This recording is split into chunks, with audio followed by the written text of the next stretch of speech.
Kalau ada masalah berita bocor berarti dihubungkan dengan cyber security gitu. Nyuri data sih bisa jadi. Data yang sangat banyak tersebut menjadi sangat kewalahan untuk dikelola oleh manusia gitu. Social engineering itu seperti teknik pembukaan. Jadi mohon didengar. Assalamualaikum warahmatullahi wabarakatuh. Waalaikumsalam. Sampurasun teman pintar. Kembali lagi di acara Diskon, berbagi mimpi, kolaborasi ide dan solusi.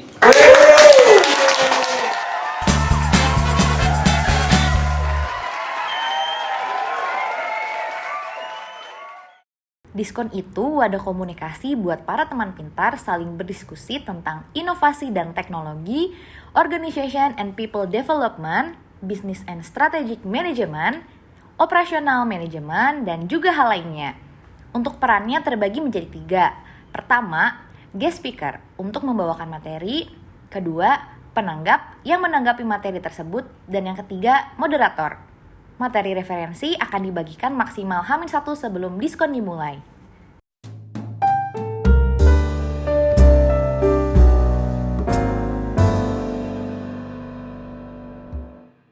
Ini Diskon Hemat, hebat dan bermanfaat. Kali ini bersama saya, Heru, sebagai host yang sekali-kalinya.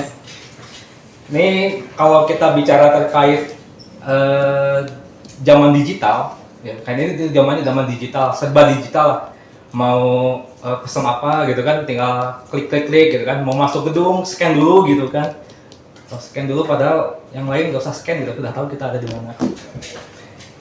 Oke, nah itu kan yang digital itu pasti berkaitan dengan cyber security gitu. Dalam 2 tahun terakhir gitu, masalah cyber security itu ada beberapa yang booming nih, terkait masalah keamanan cyber security gitu. Yang itu salah satunya ada BPJS ya, data di BPJS yang bocor, terus data BRI Life, terus ada yang Kemenkes ya, Electronic Health Alert Card kan, ada Tokopedia, dan yang paling aneh itu ada BSSN, Badan Cyber dan Sandi Nasional ya, Sandi Nasional bocor juga, data Polri bocor juga. Terkait bocornya data ini, nggak semua itu dari serangan langsung ke server. Ya, ada juga kayak rendahnya awareness dari orang dalam, ya, orang dalam yang diakalin. Dari insiden keamanan siber ini, yang paling penting kan adalah meresponnya gimana sih dari insiden itu diresponnya, dan bagaimana menangani keamanan siber ini seperti apa, dan juga ada di LAN itu seperti apa sih di tim LAN untuk keamanan siber ini. Dan kita juga akan membahas dari segi AI, gimana AI membantu untuk cyber security. Kayak untuk itu kami mengundang para expert di bidangnya.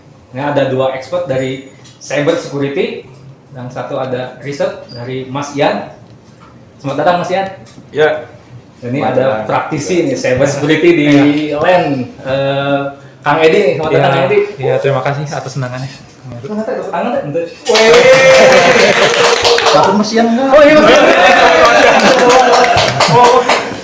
Oke, dan satu lagi nih AI expert Kang Haryadi, nih guru saya. Oke. Terima kasih sudah mengundang. Oke. Ke Mas Ian juga sebagai guest speaker. Mas Ian di TRGC ya, Technology and Research Development Center, sebagai expert di bidang cyber security. Mas, kalau kan cyber security itu sering dengar ya, kita cyber security gitu kan. Kalau ada masalah berita bocor berarti dihubungkan dengan cyber security gitu. Cyber security itu apa sih gitu? Cyber security itu sebenarnya apa dan fungsinya untuk apa gitu? Iya, terima kasih Kang Heru untuk pertanyaannya. Jadi saya coba jawab singkat ya. Jadi cyber security itu adalah aktivitas ataupun praktek ya, yang meliputi kebijakan dan konsep keamanan, juga termasuk teknologinya juga. Nah, itu fungsinya secara umum adalah untuk melindungi aset organisasi, baik itu data atau perangkat IT. Nah, itu harusnya hal yang wajib ya di setiap mungkin perusahaan dan yang lain tuh ada ya cyber security. Ya, secara peraturan emang udah harus wajib ada. Udah ada undang-undangnya. Udah undangnya. Udah ada peraturan turunannya juga. Apalagi kalau kita mengikuti standar ISO gitu juga udah ada ISO-nya gitu. Berarti udah ada undang-undangnya bahwa di setiap perusahaan itu harus ada tim cyber security ya. Ada. Oke. Nah, kebetulan nih ada Kang Edi Ya. dari praktisi cyber security-nya Dilan. Nah, Ya. kalau untuk Dilan sendiri sejauh mana sih implementasi cyber security-nya? Oke, kembali lagi kan tadi definisi dari cyber security, yaitu mengamankan apapun itu terkait dengan komputer, server, jaringan, atau sistem elektronik yang ada di dalamnya. Ya, terkait dengan cyber security itu kita mencoba mengamankan lah intinya, mengamankan contohnya server atau jaringan. Kita mencoba mengamankan dari namanya serangan-serangan yang berupa serangan siber. Ya, mungkin yang dari teman-teman paling gampang ketemui itu contohnya, misalnya kan teman-teman pasti sehari-hari menggunakan aktivitas email kan? Iya. Ya, at least minimal ada tuh 1-2 hinggap tuh inbox kalian phishing kayak phishingnya mau model spoofing kayak apa segala itu, atau misalnya contoh gampangnya social engineering yang itu tidak terlalu teknis tapi itu kan mengelabui ya kurang lebih seperti itu. Dan apa sih hal-hal yang perlu tindakan-tindakan apa yang perlu diamankan itu memang banyak sih. Jadi misalnya kalau server sendiri itu kan minimal sekali pembatasan akses kontrol. Jadi misalnya server aplikasi A yang boleh mengupload source code tersebut adalah software developer atau adminnya. Misalnya orang lain, others, misalnya kategori others, boleh nggak melakukan permission untuk melakukan write atau execute. Nah itu kan tidak boleh. Minimal contoh hal-hal semacam itulah Kang Heru. Iya. Kalau dari Mas Edi sendiri nih, di implementasi cyber security-nya sudah sesuai standar atau belum? Kalau ini sih berbicara terkait mungkin juga jadi harapan ya, karena mungkin sistem sebaik apapun, security sebaik apapun, tetap aja ada kemungkinan kebobolannya. Karena hari demi hari saya pengen ya mungkin meningkat aja dari sisi experience saya atau mungkin tools-tools yang membantu di sini. Seperti itu, karena dari satu sisi kebutuhan akan pemakaian aktivitas cyber kan semakin meningkat ya. Iya. 10 tahun ke belakang sampai sekarang beda kan? Iya kan sekarang kompleks juga. Iya, setelah pandemi habit kita Iya. WFH jadinya minimal harus Vicon. Tangan lagi ya. Iya, gitu. Naik lagi kan. Terus belum fintech ya. Nah, itu. Iya, dari kan cyber security dari Kang Edi bilang semakin sini semakin kompleks ya. Iya. Masalah pun semakin kompleks, Iya. insiden pun semakin banyak juga ya. Dan ini serangan-serangan itu semakin variatif juga kan dari Iya. ini. Betul. Nah, mungkin dari sisi AI nih, Kang Haryadi, Yes. bisa apakah ada AI untuk membantu nih untuk keamanan ya cyber security ini? Jadi sejauh mana sih AI di cyber security saat ini? Oke.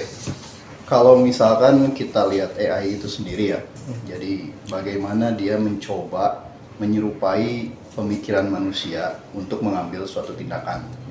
Nah, tentu ketika kita membuat sebuah keputusan, kita perlu data-data masukan. Dan dalam AI juga bagaimana mesin tersebut dia bisa memilih, terus kemudian mengambil satu keputusan berdasarkan data-data yang memang sudah dianalisis. Pun juga dalam cyber security. Kalau misalkan tadi Kang Edi, terus Mas Ian udah bilang kalau ternyata memang cyber security ini wajib. Terus Mas Edi bilang pasti ada aja gitu serangan-serangan di email tersebut yang kita rasakan. Saya yakin pasti semua karyawan lain pernah lah sekali 2 kali gitu ya dapat email tersebut. Kalau misalkan kita tahu kerjaan Kang Edi itu banyak banget nih, maka data-data yang harus dia kelola menjadi sangat banyak. Belum lagi server-server, aplikasi-aplikasi.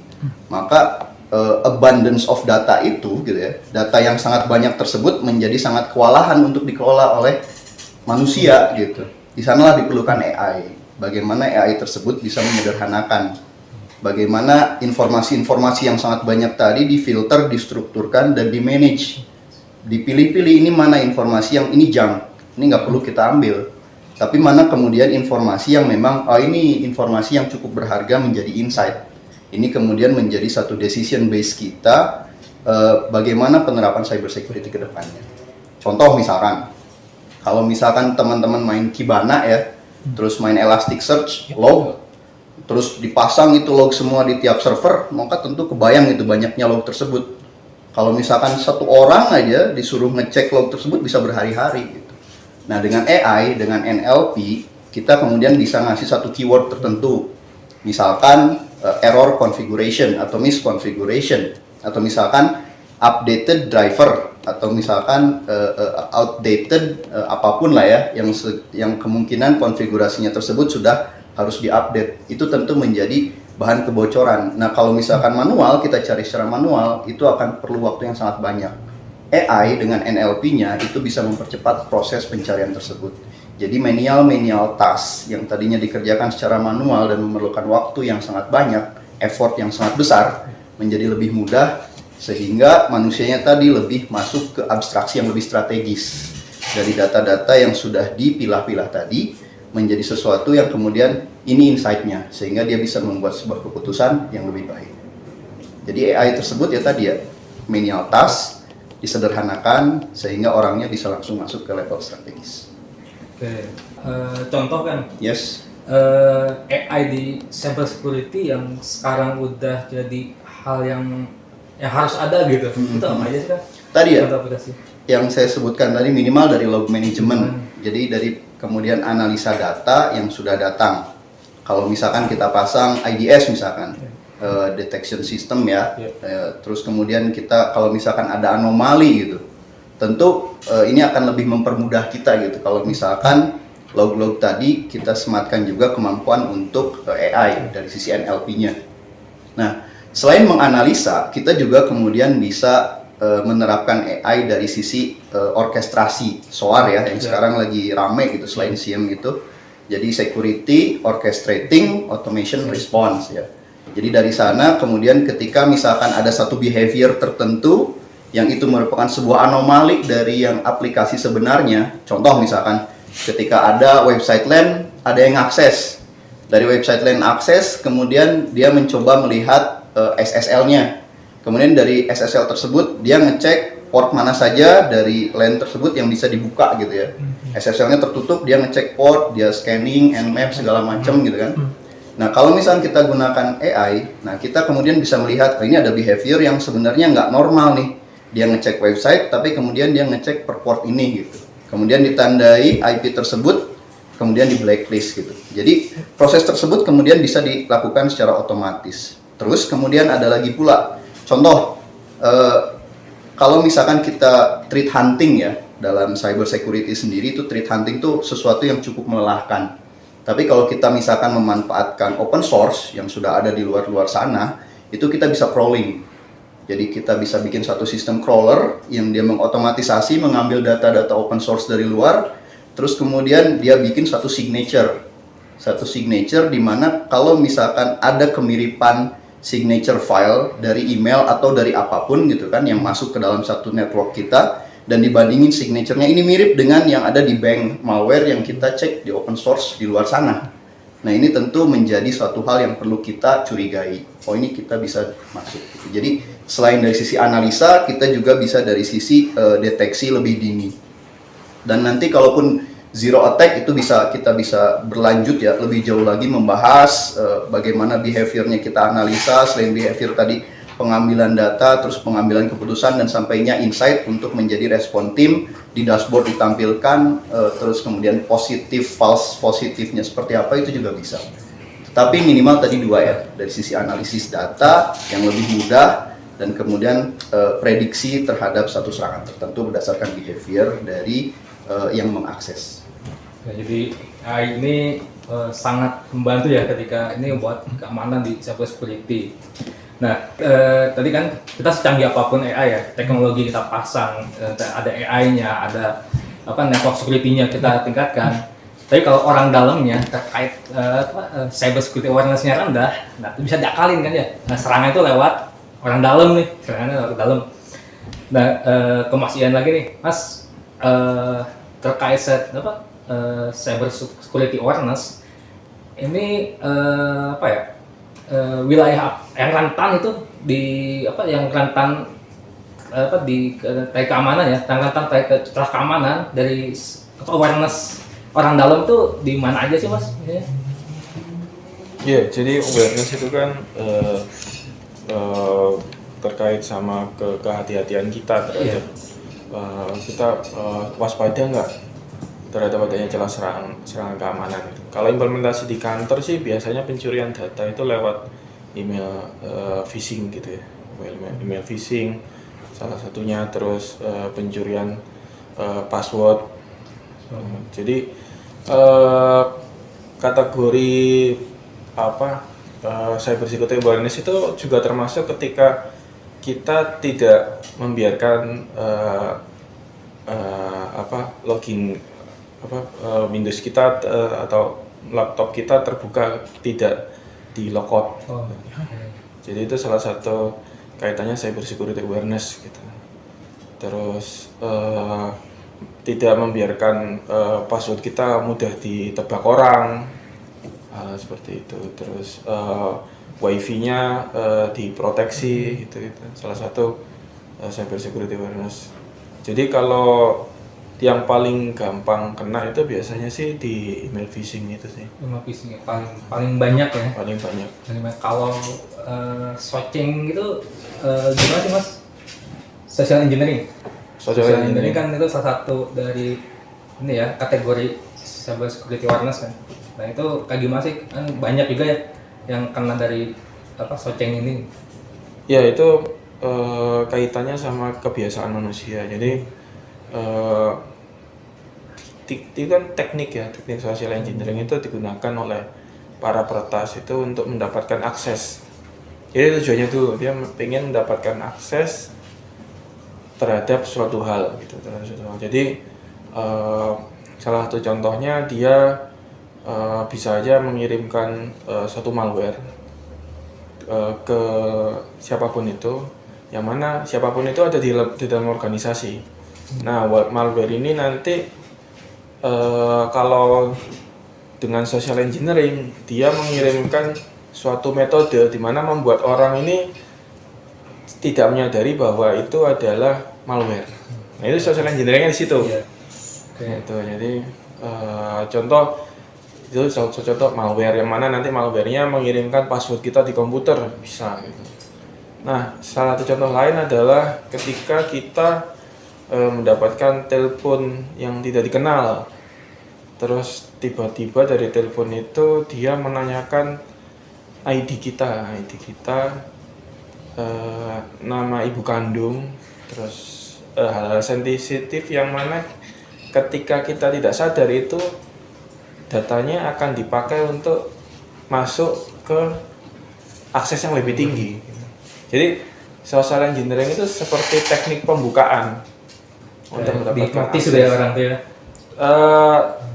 Hipnotis atau tidak itu teknik sosial sih. Misal kayak Kang Heru nih punya akses ke development servernya LAN gitu kan. Kang Heru ini gampang untuk diajak ngobrolnya kalau ngobrolin masalah teknologi gitu. Terus tiba-tiba contohnya Kang Heru ini diajak untuk ngetes suatu teknologi hardware lah atau laptop lah. Nah, si peretas ini bisa aja ketika memberikan laptop untuk dicoba itu dia nyimpan satu agent di laptop yang dicoba itu. Nah, dia nge-capture, coba login ke email gitu. Nah, itu dia masukin loginnya. Atau Kang Heru itu contohnya, atau Kang Heru diajak makan kemana terus diajak ngobrol sampai memberikan data-data sensitif perusahaan. Banyak sih teknik sosial. Oh iya. Jadi kan tetap ya pada akhirnya mendapatkan akses ya sosial cyber security awareness ini ya harus ditingkatkan ya terutama di orang dalam kan, di perusahaan itu iya juga. Kalau di LAN sendiri gimana sih tingkat awareness ini untuk karyawannya Mas Adi? Untuk tingkat awareness karyawan LAN sendiri sih, untuk ya saya mungkin nggak berbicara presentasi, saya mungkin secara pengalaman nih untuk semakin kesini sih, saya ambil contoh aja email lah. Minimal sekarang mungkin teman-teman dan kawan-kawan kalian ini mereka lebih banyak sadar bahwa ada suatu email phishing yang menggunakan teknik spoofing. Spoofing tuh kayak melakukan fake mail sender. Sebenarnya kan protokol SMTP bebas tuh kirim. Misalnya Kang Heru mengatasnamakan domain Microsoft apa segala macam, terus melakukan teknik social engineering di dalam objek emailnya itu bahwa wah OS kamu sudah terinfeksi, lakukan ini bla bla bla, ada link. Kemudian kita masuk ke dalam jebakannya untuk menginput kredensial misalnya password atau username. Nah itu udah salah satu teknik kan. Cuman untungnya teman-teman karyawan udah mulai sadar, walaupun itu menyerupai sangat ya gitu ya. Jadi mungkin nanti kalau waktu itu kita ada sharing knowledge satu sih, blast email, bahwa lakukan verifikasi 2 kali minimal, walaupun misalnya mengatasnamakan domain resmi tertentu. Lihat misalnya di Outlook atau di Zimbra desktop sendiri itu ada klik kanan show original ya. Sebenarnya itu nanti kelihatan domain aslinya tuh siapa, termasuk IP pengirimnya siapa. Mungkin agak sedikit teknis sih, cuman minimal membantu. Kemudian mungkin awareness kedua, mungkin ada yang kemarin mungkin ada sempat pencurian data email WhatsApp. Ini pribadi sih, lebih ke pribadi sih contohnya ya. Contohnya dia lapor terus WhatsApp-nya keambil, ke take over lah gitu kan ya, untuk terus diambil itu si pertas ini melakukan pengambilan lah, misalnya saya butuh dana segala macam, tapi kan jadi pakai identitas orang tersebut gitu. Jadi ibaratnya kita sudah mulai menerapkan 2FA ya, 2FA ya untuk teman-teman nih, untuk yang punya gadgetnya sendiri, yang udah megang gadget sendiri, atau misalnya udah punya ada laptop, ada gadget, dan udah mulai memakai sosial media segala macam, aplikasi banking. Biasakan kalau itu disupport 2FA, aktifkan 2FA, itu factor authentication.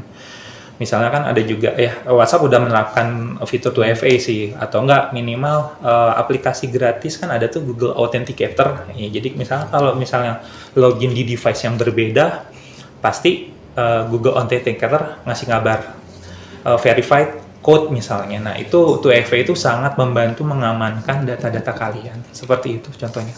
Kalau misalnya ada karyawan dia kena phishing nih, ya, komputernya yang di kantor kena, dia ambil alih nih sama hacker ya. Itu ada kemungkinan besar bisa nyuri data yang di kantor itu ya? Nyuri data sih bisa jadi, dampak besarnya lewat tergantung sana gitu. Iya. Tergantung karyawannya dulu. Kalau karyawannya adalah sysadmin yang lain ya kena juga ya. Bisa jadi komputer yang diambil itu ada password data penting. Cuman paling aman adalah kalau ada kejadian itu lapor yang berwenang sih untuk mengatasi insiden itu. Nah, terkait itu kan udah insiden nih. Iya. Tapi mungkin nanti sampai nama Masnya nih. Terkait ini kan CSAT nih. Nanti pembahasan ke CSAT nih ya, serunya nih gitu. Ya, jadi kan kayak insiden tuh harus bagaimana sih respon insiden gitu kan. Kan ada insiden manajemen kan, ada manajemen ketika terjadi insiden ini ya, ke keamanan cyber ini nih. Dari Masnya tuh insiden manajemen tuh seperti apa sih Mas? Insiden manajemen itu suatu kegiatan untuk mengantisipasi ketika terjadi suatu insiden keamanan informasi. Jadi insiden manajemen itu tidak terlepas dari 3 unsur sih. Jadi plan, protect, sama respon. Jadi bisnis prosesnya plan, protect, sama respon. Kalau misal terjadi insiden itu kita melakukan respon di situ. Ini kan ada respon. Karena respon tuh ada timnya juga ya. Ada timnya juga tuh. Timnya sebut apa sih Mas untuk respon insiden ini? Tim insiden itu kalau pakai sebutan dari BSSN itu namanya tim CISET.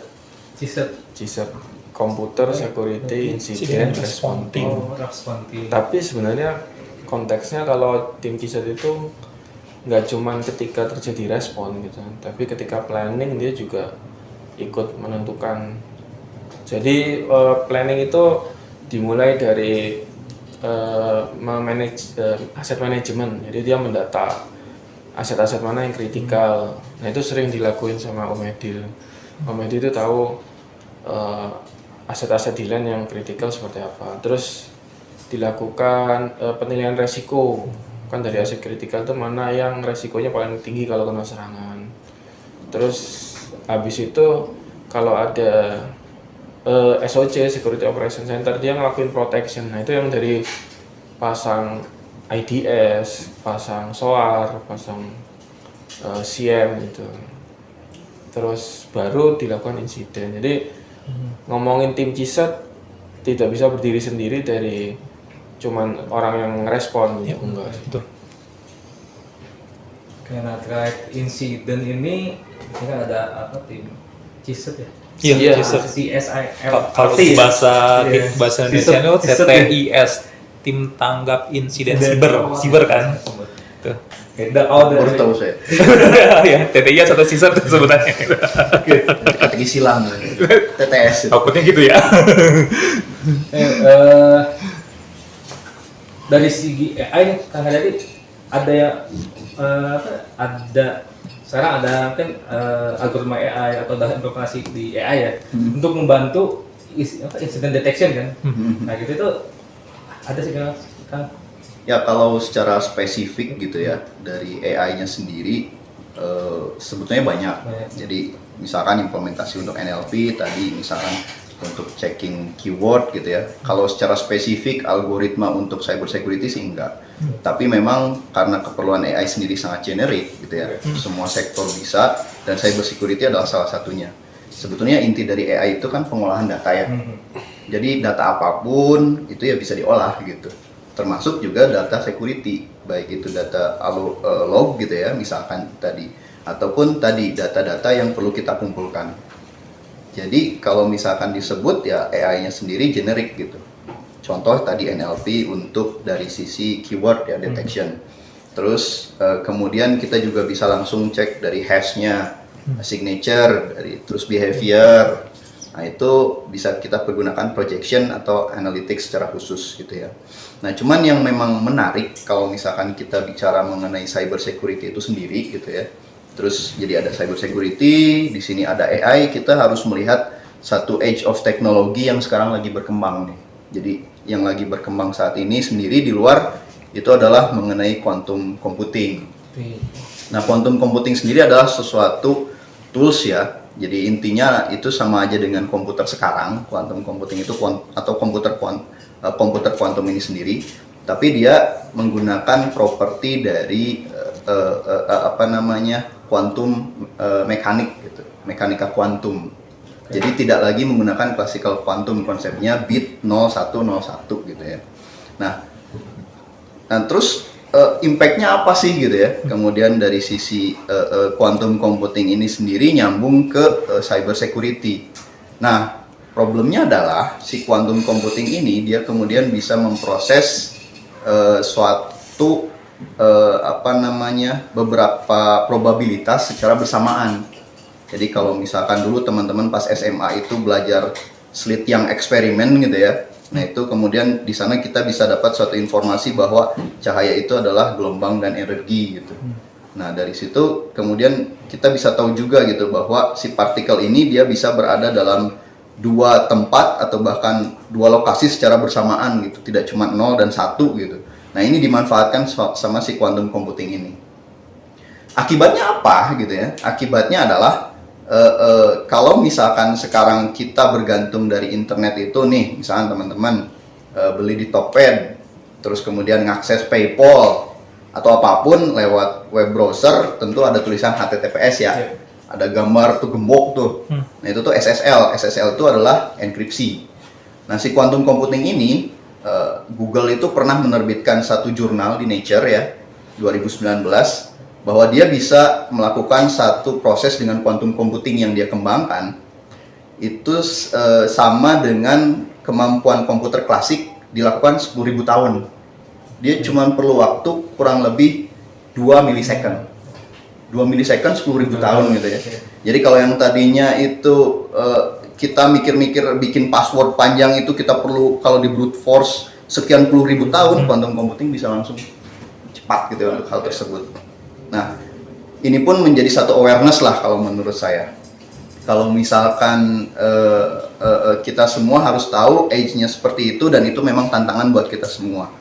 Gambaran buat tennya ya tentu rekan-rekan engineer gitu ya, yang nanti bakalan menerapkan satu metode komunikasi, penyimpanan data, perlu aware juga mengenai hal tersebut. Nah, jadi selain computing, bagaimana sih kemudian kita bisa menghadapi komputer kuantum ini? Ya, ini panjang ceritanya. Ini sebetulnya sudah mengeluarkan rekomendasi beberapa algoritma ya, gitu. Kyber untuk key establishment, terus dan lain sebagainya juga untuk digital signature ada di Lithium, Falcon dan Sping gitu ya. Kalau misalkan mau tahu lebih lanjut, ada sharing knowledge dari TRDC juga. Jadi mengenai kriptografi sama quantum computing bagian cyber security. Bisa nanti jadi bahasan. Boleh. Di diskon. Boleh. Nanti karena itu sesinya panjang banget lah itu. Siap. Kita bisa bahas lebih lanjut. Iya, itu apa? Post quantum kriptografi kayak. Siap. Kriptografi. Saya kembalikan lagi ke Kang Heru deh. Ini NEST 2016 ya salah. Ada challenge kompetisi terkait post quantum kriptografi. Nah, sebelum ngebahas lanjut nih, ini ada sajian dari sponsor. Alhamdulillah nih ada pertama itu ada dari ini Topoki Tamtam. Wih, Mantap. luar biasa. Kasih Topoki Tamtam. Ini ada Topoki, ini ada kondok. Kondok. Ada kondoknya. Jadi cuma ada 3 kondoknya. Jadi potong-potong ya. Nggak, silakan. Nah, berarti yang satu dapat 2 ini kayak gitu. Iya, ini Topoki Tamtam tuh ada online-nya, offline-nya di Jalan Pesantren Cibabat di Cimahi, ya, seberang Alfamart pesantren. Ini juga tersedia di GoFood, GrabFood, dan Traveloka Eat. Sekarang lagi ada promo 50%, tapi khusus yang datang ke toko. Ya, yang datang ke toko minimal pembelian 30.000. Syaratnya follow akun @topoki.tamtam. Akun Instagram @topoki.tamtam. Ini kalau mau diskon 50%. Yes. Deket tuh Orang Cimahi ya. Bisa ini dan hanya berlaku satu akun 1 hari. Ya, jadi satu akun per orang untuk 1 hari gitu kan. Jadi satu akun Instagram untuk 1 hari aja.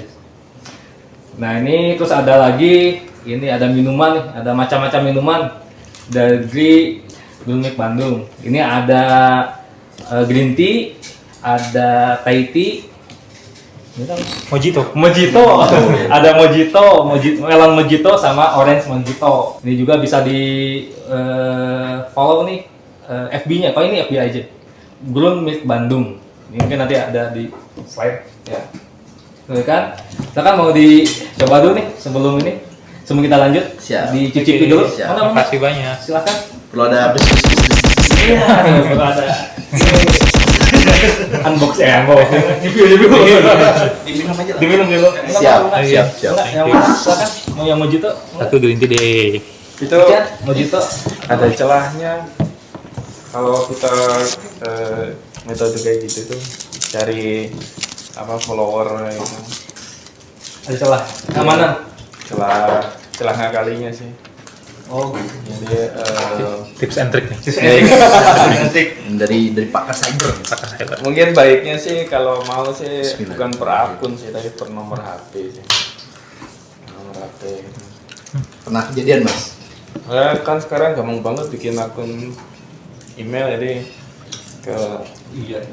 yang Ini juga generated juga bisa kan. Ini kalau mau pesan nih langsung ke orangnya bisa. Ini ada mall FPP kan sekarang bikin mall FPP. Mungkin kalau yang ini Emang TRDC bisa ngakses mulai PP? bisa. Selain bisa akses mall Aksesnya FPP. gimana? Nanti ada di bawah ini. Ada di deskripsi ya? Ada di deskripsi. Siap. Ini ada di scan QR juga. Jadi bisa ngebantu UMKM di teman-teman kita ya. Mantap. Thank you. Tadi saya ada kelewat nih terkait tim respon ya, incident respon tim ini pasti ada kualifikasi ya orang-orangnya yang bisa masuk ke tim sana. Ini Ini dari Mas Ian bisa dijelaskan, disebutkan kualifikasi orang untuk insiden reverse teaming. Iya. Jadi kalau terkait klasifikasi orang itu tidak terlepas dari tupoksinya. Orang itu harus melakukan apa. Gitu. Nah, tupoksi cyber incident response team itu nggak jauh, udah dijelaskan di peraturan BSSN PP nomor Undang-Undang nomor 10 tahun 2020 Mas. Atau peraturan BSSN nomor 10 tahun 2020. Jadi ada tugas utama dan tugas tambahan. Tugas utama ya melakukan respon terhadap keamanan cyber. Nah, kalau yang melakukan respon itu terkait fungsi yang itu memang orangnya berarti harus udah dapat training terkait sama cyber security respon gitu. Jadi terus melakukan pencegahan gitu. Minimal orangnya sebenarnya bisa dilatih sih. Minimal dia mengetahui tentang cara kerja Windows, Linux. Dia ada sertifikat khusus juga ya tuh tim insiden response team ini. Ya ada. Kalau di LAN sendiri, Ya. Mas Adi, pernah nggak sih ada insiden di LAN? Insiden itu ya yang kalau misalnya ini mungkin contoh aja ya dari sisi network traffic deh yang kelihatan deh. Ya. Pasti ada ngerasa mungkin salah satu PC klien itu pasti minimal terinfect dengan malicious atau botnet. Nah itu botnet. Nah kalau botnet itu kan dia bisa kalau nggak salah CNC atau P2P. Nah nanti botnet kan nanti digunakan sebagai perantara untuk menyerang ke jaringan lain atau bisa jadi berdampak ke jaringan internal. Rata-rata sih yang berdampak sih minimal PC client nih yang udah mungkin antivirusnya nggak update, yang atau patch management tadi kata Om Haryadi, patch management di OS-nya itu tidak terupdate, itu kan salah satu celah juga seperti itu. Ya seperti itulah. Karena ada ini karyawan yang iseng-iseng gitu nge-pentest jaringan LAN. Pentest saya rasa sih pasti ada aja ya minimal dengan teknik brute force itu atau enggak tanpa disadari lah ya. Nggak maksudnya dia juga tidak berniat untuk menyerang. Mungkin dia udah ke-infect nih, mungkin ya. Terus dia melakukan, jadi setelah tahu dia melakukan brute force atau DDoS itu biasanya kelihatan tuh tiba-tiba kok traffic di firewall saya naik, perasaan kok ya kemarin WFA ya, kok paket UDP ya naik. Tapi dilemanya tuh kadang paket UDP juga dipakai untuk Vicon ya, itu kemarin sih contohnya seperti itu. Nah ini terkait misalnya ada kasus kebocoran data, terus kan ada response team ini. Yang pertama kali dilakukan gitu, ketika ada insiden, apa sih yang harus dilakukan? Dilakukan pertama kali penanganannya seperti apa? Kalau kita user victim itu lapor. Kalau sebagai tim respon tim ini, insiden respon tim ini? Pertama dia akan mengkonten serangan itu. Jadi serangan itu dibatasi dampaknya agar tidak meluas. Dengan cara apapun itu. Jadi bisa dengan mematikan akses ke komputer bersangkutan, mematikan akses network. Contohnya dia pakai LAN. Jadi kontainernya dia membatasi LAN itu, akses yang di situ diblok. Terus komputernya kita amankan, terus dilakukan deh forensik dari situ. Habis dari forensik kita akan mengetahui terjadi celahnya dari mana gitu. Nah dari situ dilakukanlah penilaian resiko. Jadi ada resiko baru, serangan baru. Nah dari situ AI bisa mulai masuk tuh mengkategorikan serangan dari data jaringan, dari data log. Terus kita melakukan planning ke depan. Tapi semuanya dimulai dari usernya aware ya. Kalau ada serangan tapi usernya nggak aware alias memang tidak tahu gitu kan, tidak tahu dan tidak waspada, itu susah sih. Jadi memang kunci pertama seperti yang dibilang Kang Heru, kewaspadaan, awareness. Nah dari kan namanya ada respon ya, ada tindakan ya harus dilakuin kan, ada tindakannya. Tadi sebutin sama Kang Arya itu ada SOAR ya, Security, Orchestration, Automation, and Response. Berarti itu kayak semacam ngasih DSS gitu kan, DSS untuk respon atau gimana itu? Kalau SOAR sendiri sebenarnya secara keseluruhan ya, dan saya yakin nanti mungkin kalau secara ini masih yang bisa jelasin, tapi kalau gambaran besarnya itu SOAR itu ya dia mengorkestrasikannya, artinya menyambungkan satu part dengan part yang lain, log management dengan malware analysis, terus big data analytics-nya dia dengan kemudian decision making di dashboard, terus setelah mengorkestrasikan nyambungin itu semua, terus dia atur di manage sekian rupa, di automation ya, diotomatiskan gitu ya prosesnya. Terus yang terakhir, ketika semuanya sudah otomatis, maka itu menjadi satu respon. Responnya itu seperti apa, ditampilkan seperti apa, mana yang false positif, mana yang lebih baik itu seperti apa. Nah, itu source secara keseluruhan ya, soalnya itu sendiri gambaran besarnya.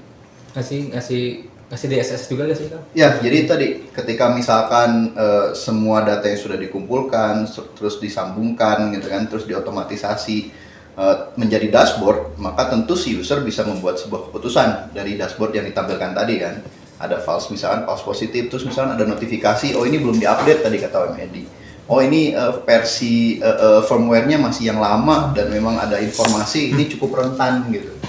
Itu juga bisa menjadi satu decision support untuk kemudian dilakukan sebuah tindakan. Iya, kayak bahasan cybersecurity itu luas ya, luas banget, dan kayak tadi kita loncat-loncat ya ada security awareness, terus ke respon, ke incident management, itu kan mungkin ada kita dengar depannya ada bahasan lebih dalam ya, soalnya awareness sendiri kan pasti masih banyak ya, apalagi di karyawan lah. Saya kan kadang masih kayak saya lihat juga di TV kan flash disk nyolok, misal di remote akhirnya kan sama yang gitu. Nah itu masih banyak sekali bahasan terkait cybersecurity dan menarik sekali nih berarti ya, cuma nih waktunya terbatas nih. Aduh, akang-akang Mas, para expert di sini, mohon maaf nih terbatas. Sebelum ada pertanyaan terakhir, ini topokinya belum dicoba nih. Coba dulu topokinya. Aduh, ini dari topoki Tamtam nih. Ini kayaknya enak nih yang di ujung nih. Silakan, mau topoki mau konluk. Topoki deh. Enggak. Ini langsung lancar nggak bahasa Korea nih? Dicoba. Oke, coba. Kalau kita makan seakan-akan di Korea. Yes. Pas makan annyeonghaseyo. Bangap semida gitu. Nih, Kita coba ya. pertanyaan terakhir ya. Sebelum ditutup, ini itu terkait ini dari baik Mas Ian, Mas Edi sama Kang Haryadi. Ya. Ada ini nggak harapan atau mimpi terkait cyber security ya? Baik secara karyawan di sini atau secara ambisi pribadi nih. Ada nih kayak ini ya, kayak dari Mas Ian yang lagi ngebikin planning roadmap ya security. Kalau saya yang urgent untuk dilakukan di LAN adalah membentuk tim CISET gitu. Karena secara peraturan udah diminta untuk dibentuk. Dan dari situ baru deh kita bisa ngomongin roadmap ke depan, mau bikin SOC, mau bikin tim tanggap darurat, teknologi apapun itu. Jadi tim CISET itu salah satu langkah pertama yang urgent untuk dibentuk di LAN. Itu harapan saya sih. Jadi sekali bentuk tim CISET ini ya? Iya. Ya, Mas. Mudah-mudahan nanti ada struktural dengar, wah langsung dibikin. Iya, didukung. Kang Edi juga itu. Dari Kang Edi ya. Ya, harapan saya sih menyambut baik dengan inisiatif Mas Ian dan Kang Haryadi untuk segeranya ya kita bentuk tim CISET. Jujur agak sedikit curhat. Di operasional kan terbatas sekali. Saya butuh misalnya kita kolaborasi kan, zaman sekarang kolaborasi lah gitu. Dan CISET juga kan kalau mengutip dari ada bahan webinarnya Pak Budi Raharjo kan track yang di Ciset Fundamental bahwa Ciset itu timnya itu analoginya seperti pemadam kebakaran lah, dimana 2%-nya itu dia menanggapi insiden respons, 98%-nya itu berlatih sebenarnya. Jadi kan nanti ada drill test ya Mas Ian ya. Ya misalnya drill test menangani terkait phishing, malware apa segala macam. Ya kami ingin bisa gitu seperti itu gitu. Kami ingin bisa harapannya.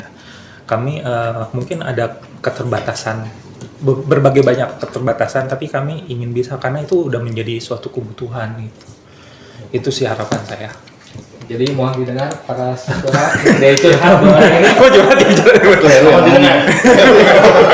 Lempar mau. Nah, kita mendukung. Terakhir dari Kamada.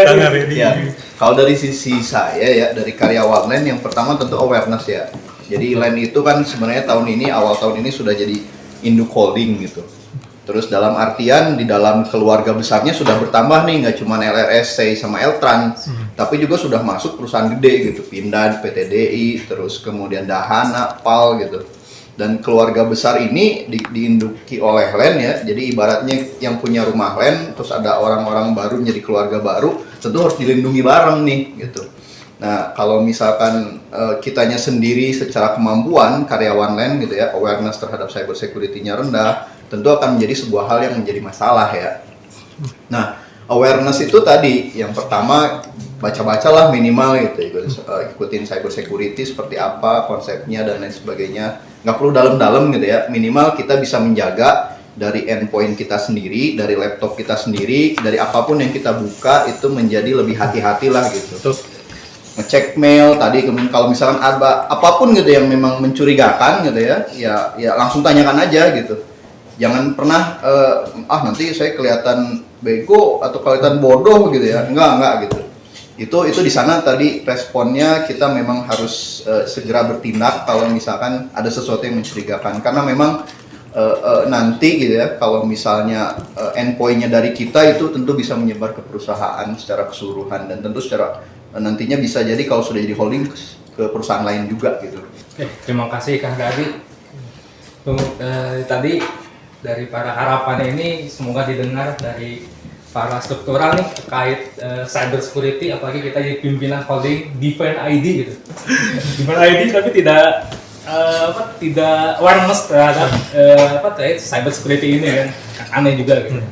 Oke, terima kasih atas waktunya ini Mas Ian, Kang Edi, Kang Haryadi, Kang Hasan ini mudah-mudahan ada di waktu ada kita diskusi lagi lah terkait cyber security ini ya. Seru. Dan Terima kasih.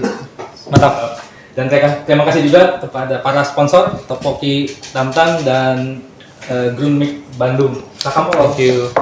Baiklah teman pintar yang tertarik menjadi narasumber dan ingin mendiskusikan di acara diskon, ini teman pintar bisa mengakses tautan yang ada di deskripsi. Nanti di kolom deskripsi ada. Silakan klik dan isi formulirnya. Oke, jangan lupa untuk menonton episode diskon setiap minggunya ya, agar para teman pintar bisa mendapat suatu hal yang bermanfaat dan pastinya banyak ilmu juga. Oke, akhir kata demikian acara. Terima kasih semuanya, semoga bermanfaat buat kita dan juga buat perusahaan kita juga PT LAN. Tetap semangat, tetap outstanding, tetap di diskon, berbagi mimpi, kolaborasi ide dan solusi.